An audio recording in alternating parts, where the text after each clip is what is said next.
So you creep forward to the doors and you roll a 5. You hear nothing. Nothing at all. Quiet as the grave, lads. It is, yes.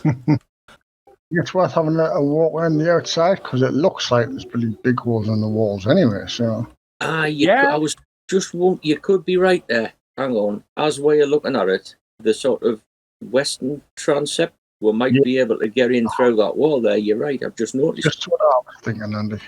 You spend a couple of minutes walking around the outside of the walls. The southernmost towers are pretty much destroyed, but the shrine itself seems intact. There's a hole in the wall at the back on the eastern side. Oh, yeah, I can see it. Yeah, what I think we'll do, because Wayrab had a very good idea there, if we go around here, peek through the hole in that wall. Okie dokie. All of the furnishings in this room have been destroyed, and the part of the south wall has collapsed.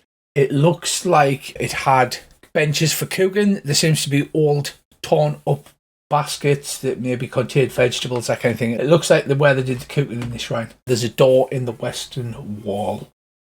Sophie, was this place a rundown shithole when you lived there? Well, I mean, it was just one of the transient places where we went. But yeah, it's always been pretty bad.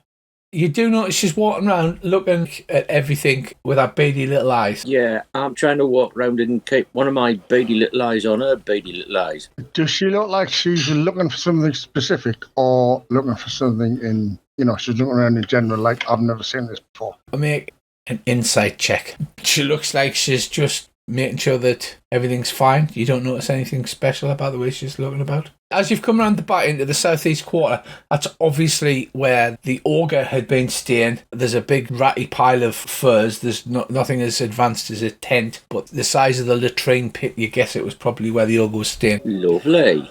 Right. That's a big pile of shit. I think I shall be brave, go and investigate this fireplace and the chimney. You step across the smashed up and rough floor and put your head up the chimney. Sophie says, "Oh, we didn't bother with this room with the wall being down. It's letting the weather in too much, so there ain't nothing should be in here." There ain't nothing should be in here.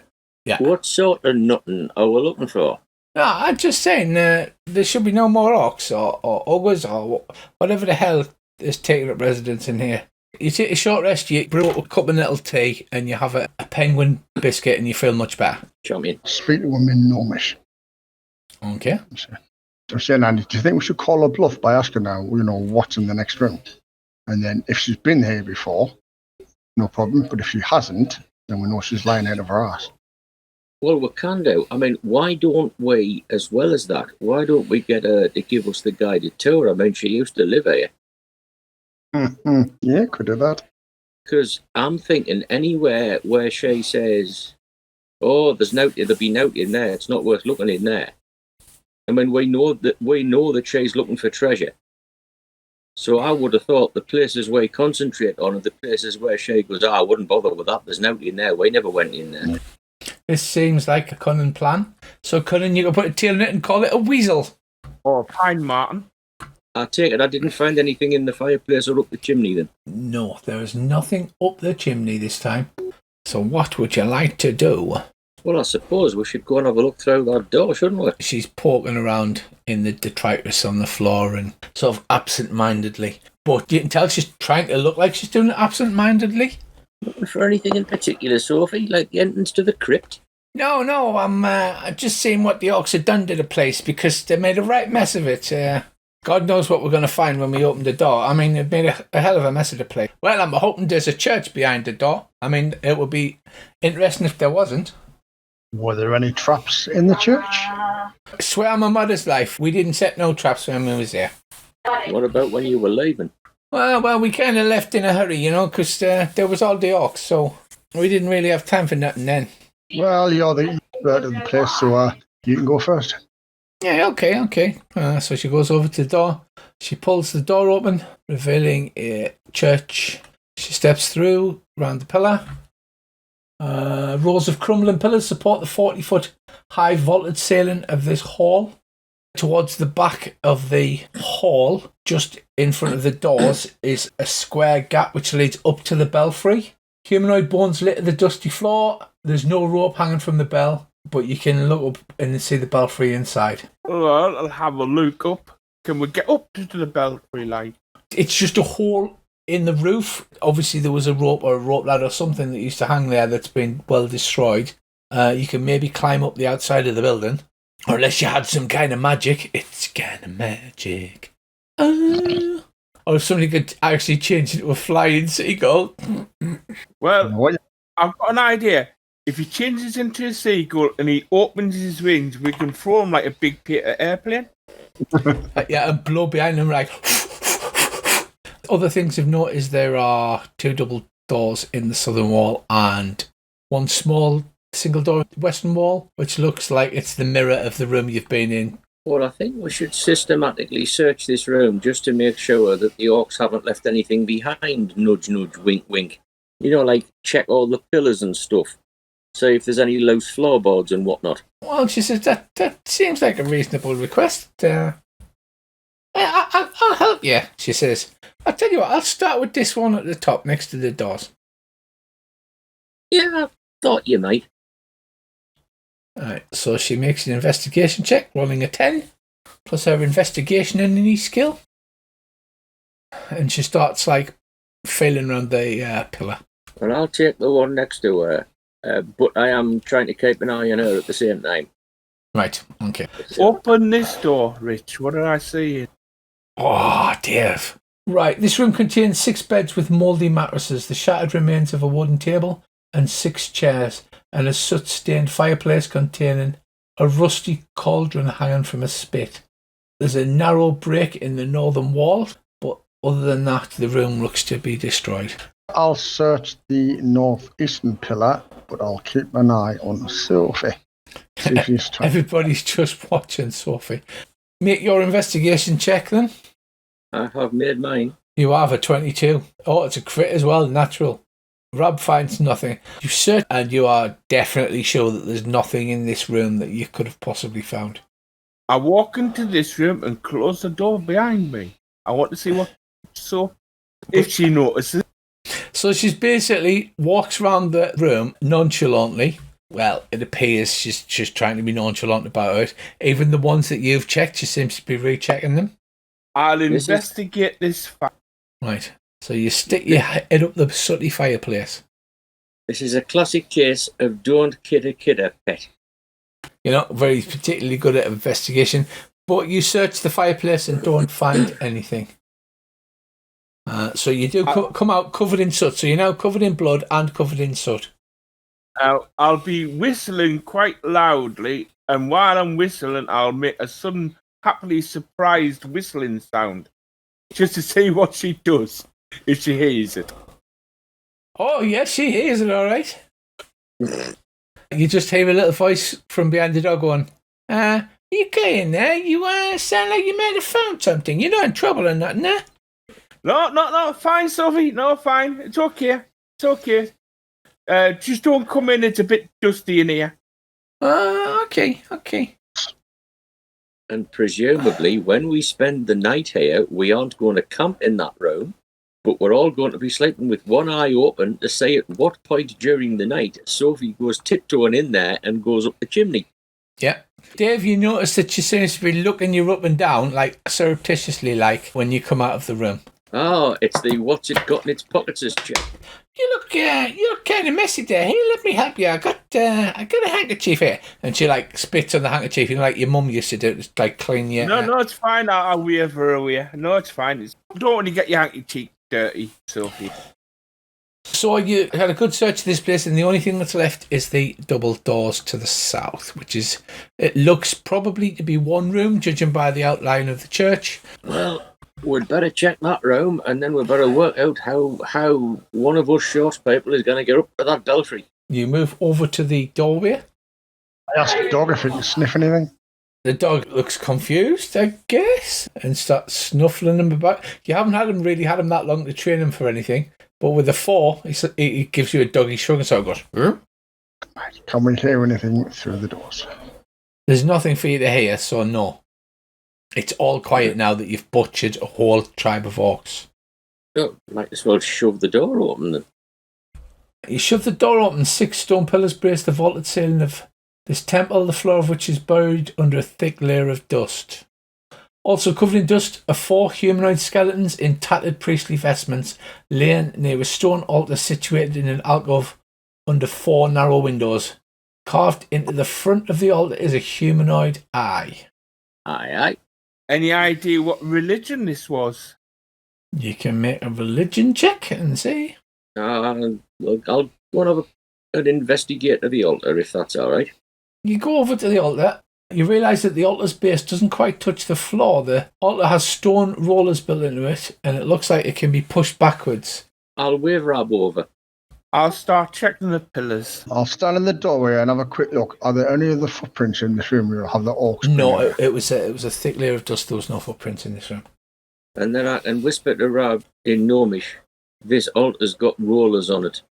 I bet the entrance to the crypt is underneath. Looks like it'll roll out the road. See if she notices. Or, points it out. Yeah. Now, how do we tell Dave and Sengo without her hearing? That is a question, isn't it?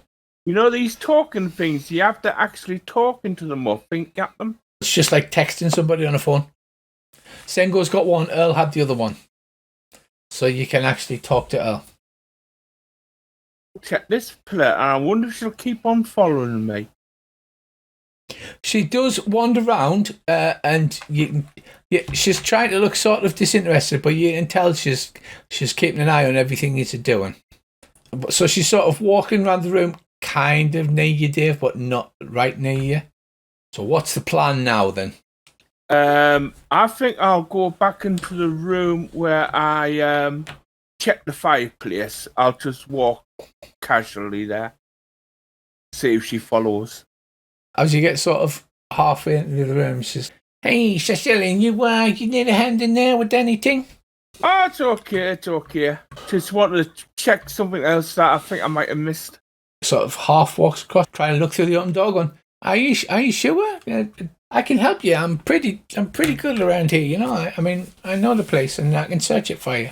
Rich, the door into the room that Wayrab and I are in at the moment, which way does it open? Does it open into this room, or does it open into the room, like on the map, above the one we're in? I would imagine it opens into this room, so that you can bar this room from the inside. Although the bar is long gone, the bar hook's on the inside of the doors. I'll nip over to the door, shut the door, and put a couple of iron spikes in to keep the door shut. Right. And then we'll see if we can get this altar moved. I'll be crouching down in the corner, rummaging through the rubble, whistling merrily to myself. Are you sure? Because you seem like you could be needing a hand with something. It's okay, I don't want to tire you out. Sophie had a difficult fight. Right, okay, make a performance check, Dave. Right, so you've got a few seconds. You push the altar. Who pushes the altar? Both of us, hopefully. What's your strength, Andy? Mine's 12. Right, nice. Can you both roll me a d20, please? My strength is 11. A straight d20. Right, so Wayrab touches the altar a fraction of a second before Edgar does. Wayrab, you are all the breath snuck out of your body as if you've been hit very hard in the chest, and you feel yourself collapse to the floor. You look down and you stand up. And you see that your body's fell to the floor. Ettigal's stopped and he's turned to look at you. He looks like he's trying to check if you're okay.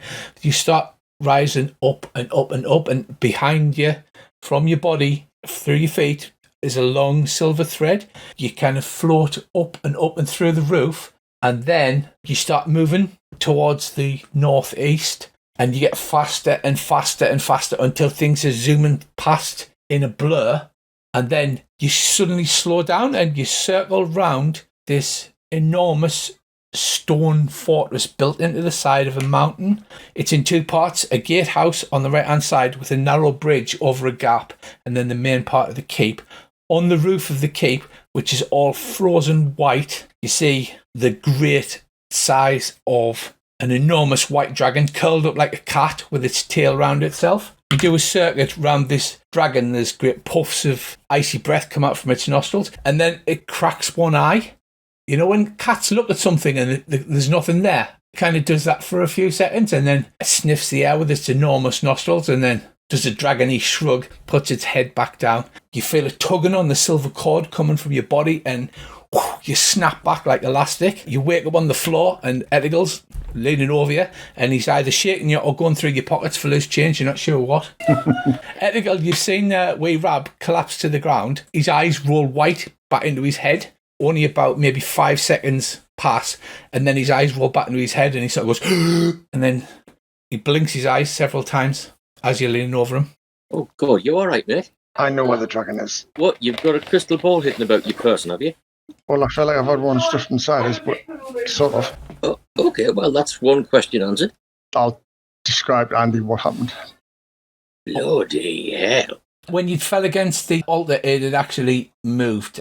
You can see underneath the altar is a gap, and there's a box or something in the gap underneath. It only takes you a few seconds to pull yourself together. You're not harmed in any way. The dog has run over and is like licking your face. Have I got time to nip round the back of the altar and try and push it back into place? Yeah, absolutely. Well, I'll do that, because now we know there's a box under the altar. I imagine it's probably saintly relics or some such. You know, hence the great treasure that we're all looking for. Yeah. But there's no sense in letting anybody else know that we've discovered something. Because at the minute, I think this whereabouts of the dragon is slightly more important. It moves quite easily. It only moved it a couple of inches, so you shove it back into place. Is there any way we could, round the back of the altar, don't want to spike it completely, but put a spike so it means it's going to be a lot harder to push it? So you're just considering how to do it there, wee Rab, and Andy whips out his bunch of thieves' tools. Because I know exactly what you're thinking. That way, if she tries to move the altar, we'll hear her. Yeah. Good thinking. Now, since there's only you and me in this room at the minute, what I reckon we need to do is we need to round up Shasheli and Sengo and then get her out the bloody road somewhere. Unfortunately, what we're lacking at the moment is a room we can lock her in that she can't get out of. That is true. So, Dave, your performance was a 15, so it's pretty good. So, you've managed to keep her there for about 30 seconds. She's slowly, step forward, a half a step. You can tell she's kind of getting into the room. She's just making small talk with you. So you've managed to keep her distracted. Sengo's just standing at the back, sort of keep him watch, I guess. What about you two, wee thieving stunties? Do you think I ought to unbar that door then? Yeah, if we're going to go out, yeah, can do. She hasn't seen us or anything, so. You noticed that the cavity underneath the altar, Andy, was only about a foot long, because you could only see a couple inches underneath. I think the best thing we can do, until we can get Dave and Sengo up to one side, is I think we need to have searched this room and found absolutely nothing. So if there's anything here, it must be in the belfry. Definitely. And hopefully we can keep her occupied trying to get into the belfry. I carefully put the rubble back to where I found it, and then I will walk into the other opposite room. Excuse me, Sophie, and check the rubble at that wall. Right. Well, it's just well, she walks alongside you, as if she's trying to make conversation. It's just well, it looks like you cleared everything out. I guess we should go home and get the family to come up here and, you can have your mind back. And trying to make small talk while intently watching what you're doing without making it look like she's intently watching what you're doing. So Dave's done that. What about you two chaps? What are you doing? Because you're standing there next to the altar. Obviously, you've both touched the altar since, and it seems to be a one-time thing that's triggered. Do we reckon that we could get under the altar and get that box out and get it hidden about our person? Or is it a big box? Well, it's less than a foot, so it's less than 12 inches. Well, why don't we do that? Why don't we move the altar, take the box and push the altar back? Because Dave seems to be keeping Sophie pretty well occupied at the minute. Could do. Because there could be anything in this box. It's a small wooden casket type box, about 12 inches by 6 inches. Right, I shall check the box. As you pick it up, it chinks slightly as if there's coins or discs inside. 20, you check over the box with your thieves' tools. It doesn't appear to be locked and there's no obvious traps upon it. Do you reckon we should take the box or should we just open it and take the contents? just take the contents.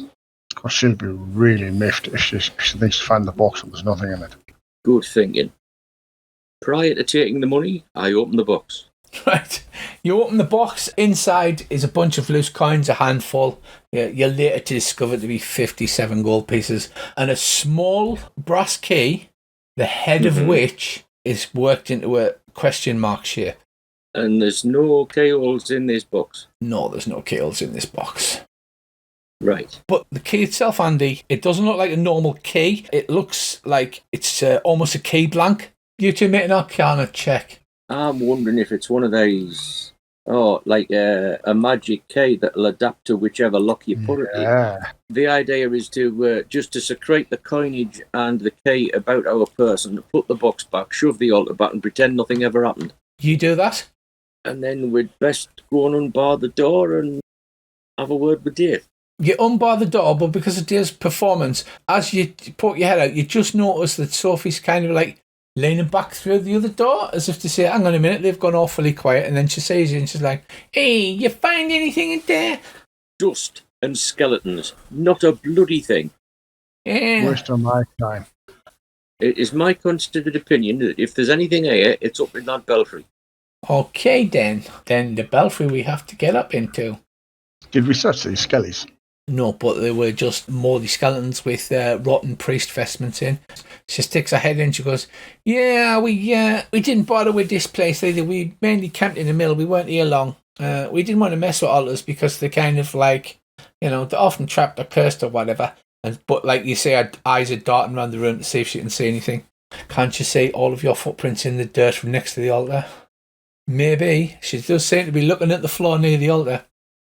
Well, in that case, I'll just sort of, shuffle me feet about. Like I'm deliberately trying to obscure our footprints and not draw attention to the fact that we might have been anywhere near this altar. Okay, there's a slight narrowing of her eyes, you see. But then she gives you a big, broad, buck-tooth smile. So, who's going to climb up this belfry then?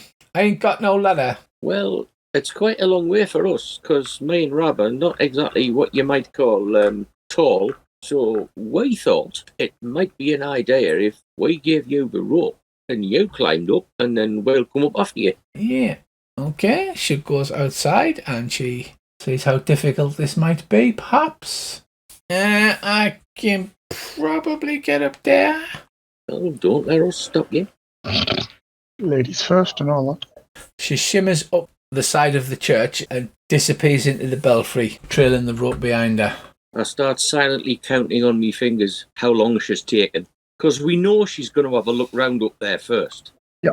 You start counting and you count like 5-6 seconds. The rope sort of is just like hanging down. It doesn't look like it's tied off. It occasionally jiggles. It appears as she's moving around. She's like, I'm just trying to find somewhere to tie it off, because there's nowhere really secure up here. Well, just hang on to the end and I'll climb up. So a few more seconds pass and she's like, okay. So then she braces the rope round a piece of the stone tower, and you can make a athletics roll with advantage because you've got a rope. Right, that is good enough. So you set your feet against the wall and you shimmy up the side of the building and climb into the belfry. The large copper bell hangs there. The rope has long rotted away. There's not much up here. A small walkway around the inside of the tower. There's footprints all around the room where obviously she's disturbed the dust running around the room having a look. Right, I want to have a look at the bell. Yeah. I'm presuming it is a genuine 100% copper bell.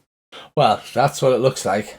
I'd better have an investigate of it then, hadn't I? You don't notice anything unusual about the bell by just looking at it. I presume it's got a clapper. It has got a clapper, but no rope. Right. Can I stick my head under the bell, get hold of the end of the clapper, and just knock it lightly against the side of the bell? Like, does it ring like a bell? No, it kind of makes a clunking noise. If I'm stood up sort of inside the bell, she won't be able to say what I'm doing, will she? No. She's like, is you okay under there?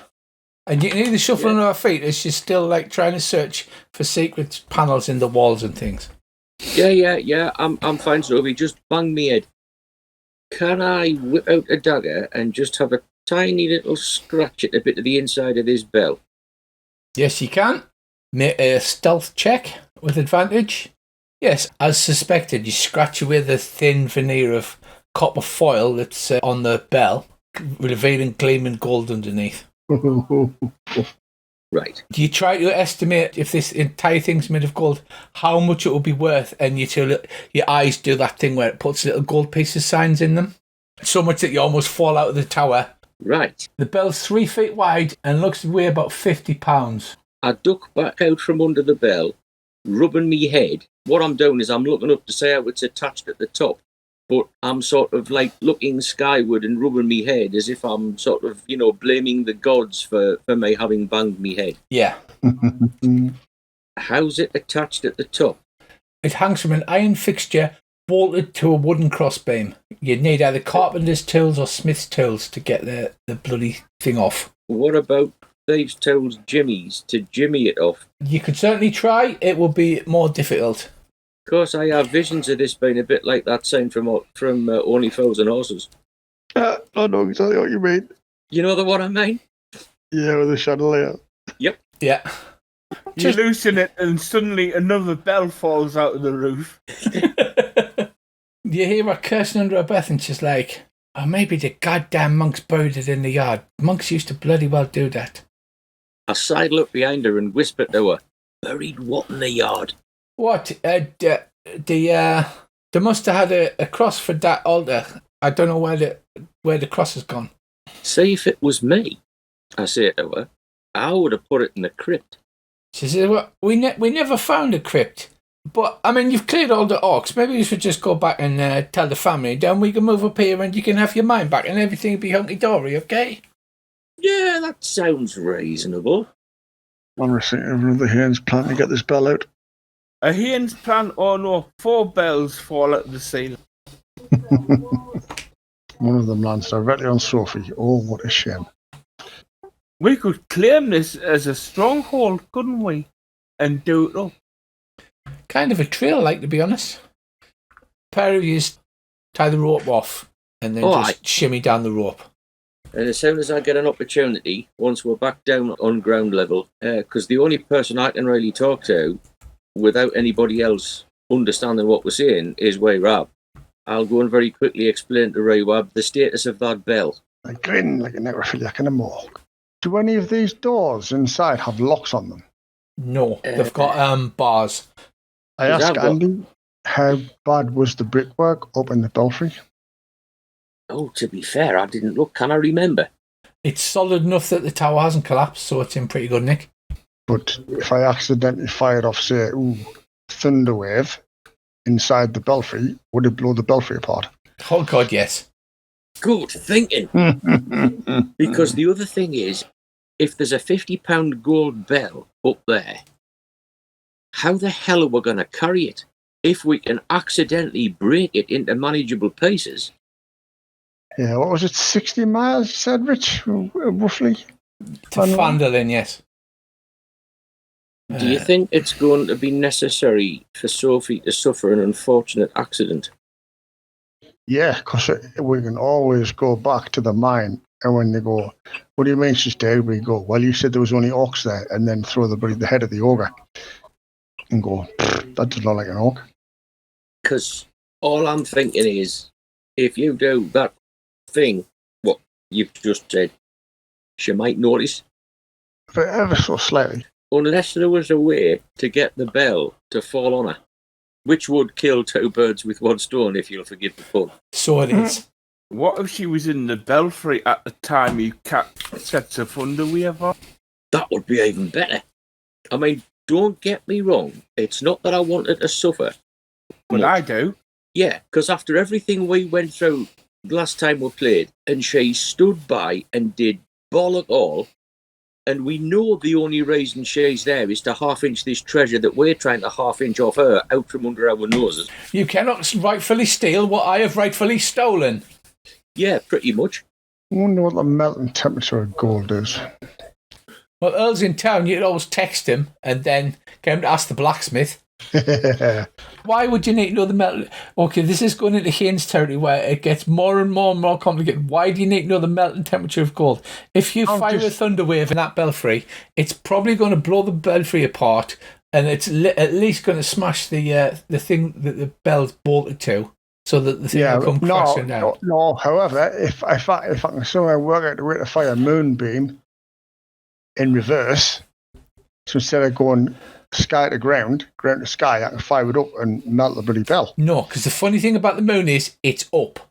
So you can't fire it from the ground because it's like literally a beam comes down from the moon like it's a giant Death Star. That's no moon. So you can't fire it upwards. Australia, mate. You can't fire it upwards. I mean, I do appreciate your craziness. We'd have to climb up into the belfry and take all the slates off. I'd just burn through the slates. I could just go outside and burn through the ceiling. You could do that, yeah, that would definitely work. I mean, it might not work instantly, but because it lasts so many rounds, you can just keep focusing the beam on the top of the belfry and burn the top of the tower off. Say, to be fair, I know we're sitting around sort of talking about this a bit, but really, £50 of gold or thereabouts, I would rather that went into our belt pouches than it went into hers. Oh, yes. And I would rather she was not in a position to sneak. Now, if that means that she wasn't in a position to breathe, then so be it. I mean, it is, after all, my natural profession. Cast moonbeam on her?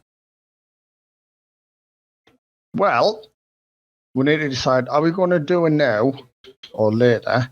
Because if we do it now, we can, take whatever really action that we want to get the bell down, but we want to try and get it down while she's still alive without her knowing.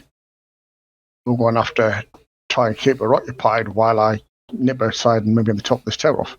Well, I could go outside and start digging a hole, and she'll probably follow me. And I walk away. She goes into the hole to look to see what I was digging, and you cast moonbeam on her.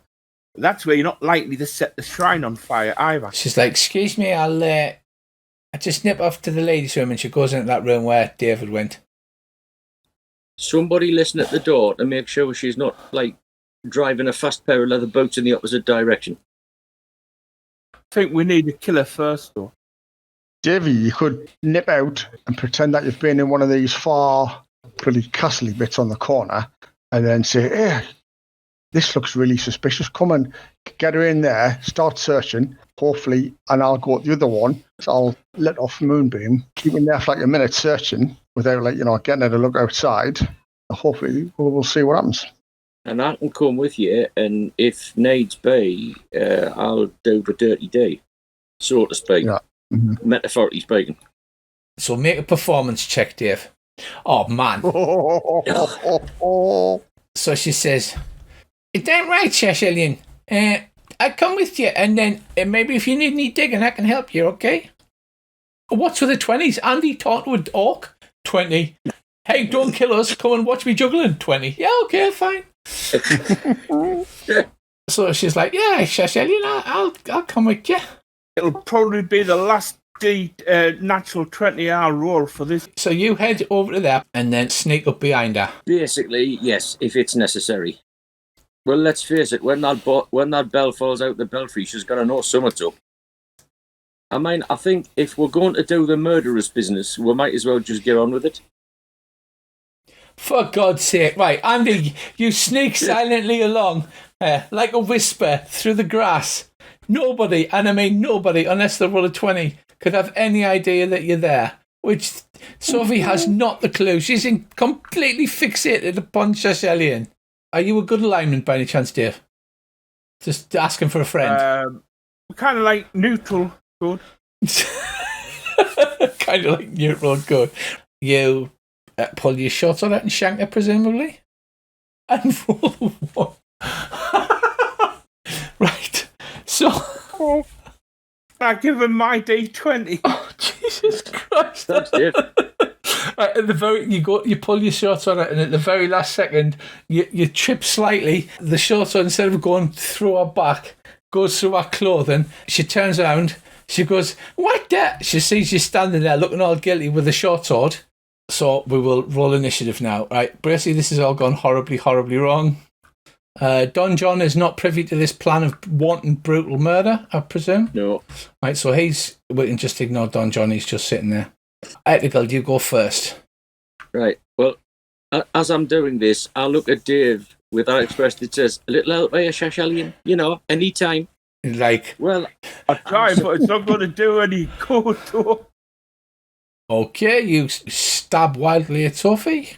You hit, doing 9 damage. Right, for the first time ever, she actually looks worried as you stab her in the bits and you draw blood. She looks quite shocked that you've managed to do that. I'm going to stay where I am and hold any actions that I might have in case I need them. Because she's not getting past me. I mean, unfortunately, this has gone too far now. Next up is Sengo. Had you filled him in on the plan? Because you'd been mostly speaking in Gnomish. We didn't have an opportunity to fill Sengo in on the plan. So unfortunately, Sengo is in there, sort of searching the pillars still, having a tab or whatever.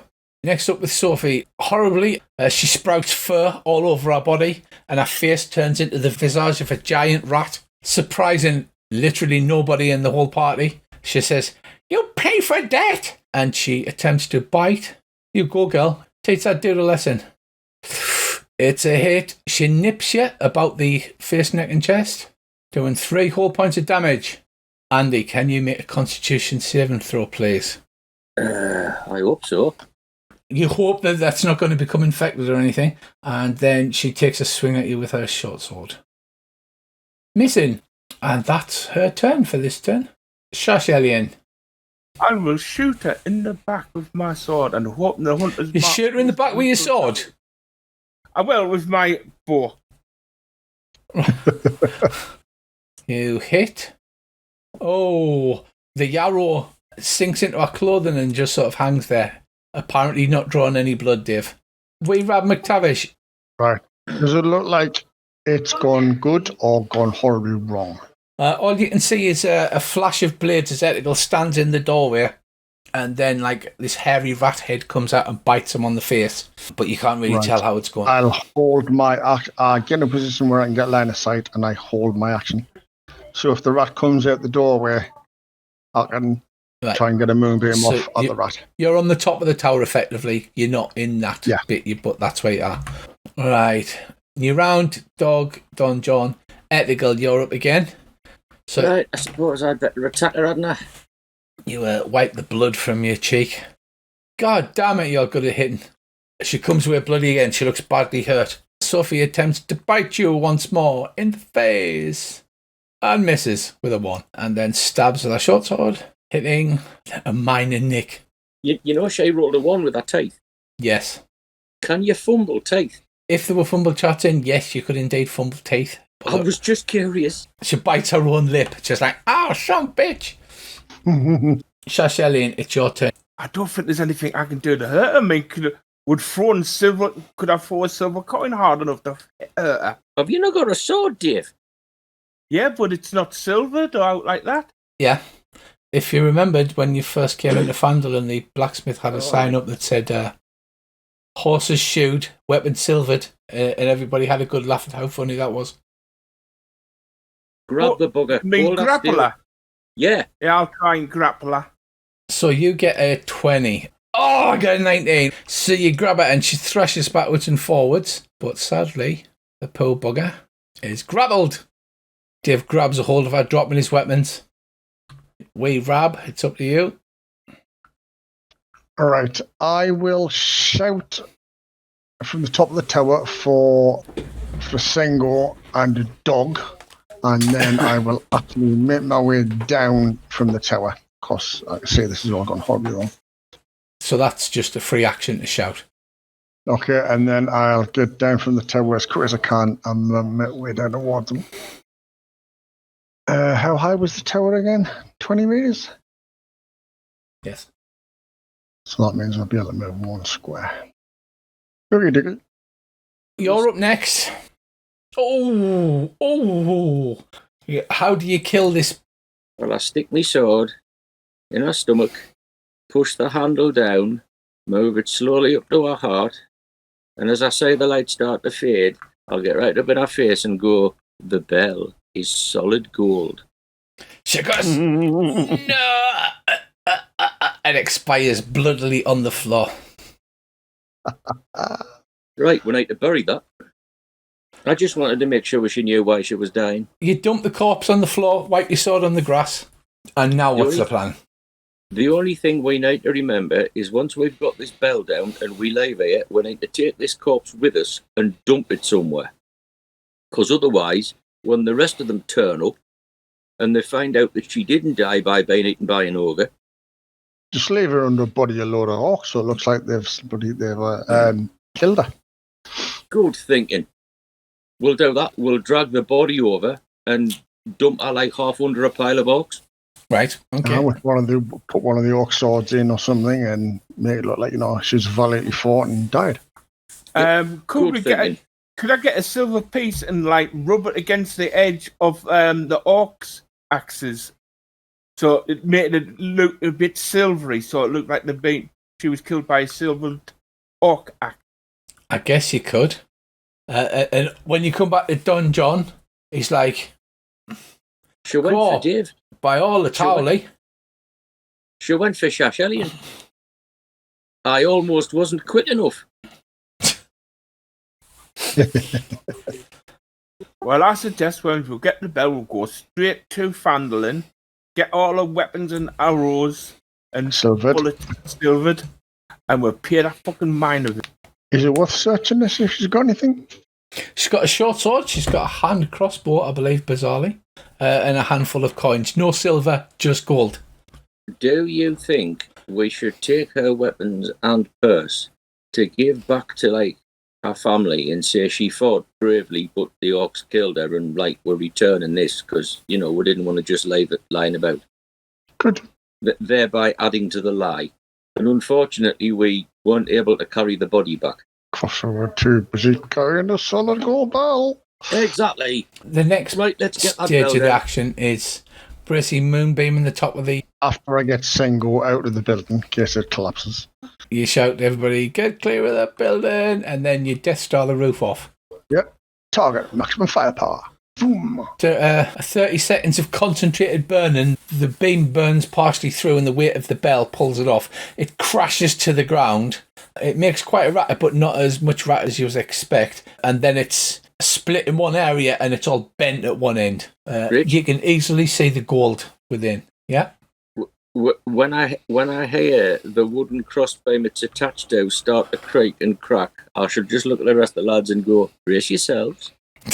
And then there's a sound of 50... Which I believe was the line. Yeah, and then 50 pounds of gold comes crashing out of the belfry and smashes, and the bell splits and bends. But because it's gold, it's quite soft, so... It'll be easier to carry if it's flat. It glitters wonderfully. Now what's the plan? Well, I presume... How about we go to the butter ranch, borrow a few of his horses, ride off to Fandolin, cash the bell in, get our weapons and what's silvered, and then, like I said, go back to... Yeah, or if we can break the bell, since it's already cracked, if we can break it into sort of manageable pieces and just carry it between us. Right, but all I was thinking was, is if the bell has fallen from the belfry onto that, is that a stone floor? Yes. And you said it's bent and cracked? Yes. Well, I was rather hoping that if we sort of arrived at it and accentuated the crack, we could snap it into pieces. Roughly. Just because I don't think any one of us can carry 50 pounds. No, like I was saying, wee Rab can change into an oxen. He can drag it behind him, which would get you as far as Butterskull Ranch, where you could borrow a cart. Yeah, I'm okay with that. Would it get us as far as Fandolin? All I'm thinking is the fewer people who know about this bell, the better. Or we'll change into it to the bear. And the bear would jog down the road. Bears are pretty strong, yeah. I mean, you'd have to rig some kind of thing with a door and some rope to drag it on. But we'd rig up one of them things the Native Americans used to use. Yes. Put the bell on that and very politely ask Wayrab the bear if he wouldn't mind awfully pulling it. Yeah, I'm okay with that. Right, okay, that sounds reasonable. So you rig up the travois and then you set out. It takes about 2.5 days to get to Fandolin. And very slowly into town trudges a bear, dragging a travois with a squashed bell on it. What is the plan? Obviously, Don John knows about the bell. He also knows that the mine's been taken over where at, so he doesn't give a shit about you brutally murdering her. Unless anybody particularly objects, I think it might be politic to cut him in. Yeah. He did fight on our side. He did help us, and that makes him one of us. It's not keep your mouth shut money. It's for pitching in and helping when we really needed the help. The only place you could dispose of such an enormous chunk of gold is Fandolin Miners Exchange. Would the miners take it off our hands? The Fandolin Miners Exchange is kind of like, in Old West Town where you had like the general store and you would take your gold in, you'd have your little weighing things, would buy pickaxe and whatever, and the way the gold in there. That's what the Miners Exchange is run by a young lady. Is she likely to ask awkward questions? Like, she's probably like, where the fuck did you get that Where from? the fuck did you get a £50 golden bell from? Probably. We dispatched a tribe of orcs and they had it. It's likely story. None of which is actually untrue. That's true. Making a performance check with advantage, because you're not lying, you're telling the truth. One thing at a time. Right, performance check with advantage. Crosses his fingers. I mean, it's your booty. Well, you can tell she's like, okay, so you got this off a tribe of orcs. Well, 12 orcs and an ogre. I nearly died. I show me orc-related scars. Make a like the split on the top of my head. A perception check as well. And your nasty bite mark on your cheek. No, I don't show that. That looks like a rat. It's just like, well, okay, that's nothing to do with me. It looks all like solid gold, legit. Right, you notice on the door, a little chip on the door jamb, and you recognise it as a thieves mark, but it's just like a greeting. Right. As you go there, she's like, right, well, I can certainly take it off your hands. Presumably, I would know the sort of, like the Mason sacred handshake? Yeah, it's kind of like a fencer's mark sort of thing. Right. Well, can I surreptitiously let her know I'm in the trade, so to speak? Oh, yeah, absolutely. You speak thieves' cant, so you drop a few known phrases in, to which she gives you the wink, as it were. I can certainly move this. It's worth $2,500. There'd be a 10% fee for us to melt it down and deal with it. Obviously, I don't have that kind of coin on us. I can certainly make arrangements for you to sort it out. That sounds fine to me. Have we at least got enough coin for us to be able to give Don John his share? Yes, you can do that. She's like, well, I can give you part of the money now, and then I can pay you the rest when I get it all melted down and sorted out. Right, I'll make that 450 gold each. Yeah. Champion. Well, I'm pretty sure Don John will be able to find some sort of use for 450 gold he didn't know he was getting. He absolutely would. And I shall make sure that we thank him profusely so that he is left in no doubt it's because he helped us fight the orcs. And I mean, let's face it, any man who'll take on an orc with 2 daggers deserves every gold piece he gets. Nice one. Appreciate it. Go on, blimey, get a few beers with that one. That's what we were thinking. And then, what's the plan? Are you handing your weapons over to the blacksmith? Yeah, to get silvered. And how much would it cost to have all but one of my arrows silvered? It is... Why all but one? I'm confused. Well, we'll go to the mine. I'll have my arrow knocked. They'll see an ordinary arrowhead. They won't be suspicious. Because if they see a silver arrowhead, they might be a bit... 100 gold to the silver alloy weapon. And it is 50 gold to do 20 arrows. I'll get 20 done because I don't have enough gold unless I'll dip into the party fund thing. So I'll just get my broadsword and 20 arrows.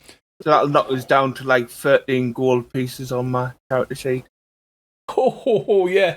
I'll have it done for you for first thing in the morning. I'll have them delivered. So Andy doesn't need to because he's got a magic sword. He's got a magic sword. Yeah, but I'll get 20 of my arrows and a dagger done. Okay. Seems perfectly reasonable.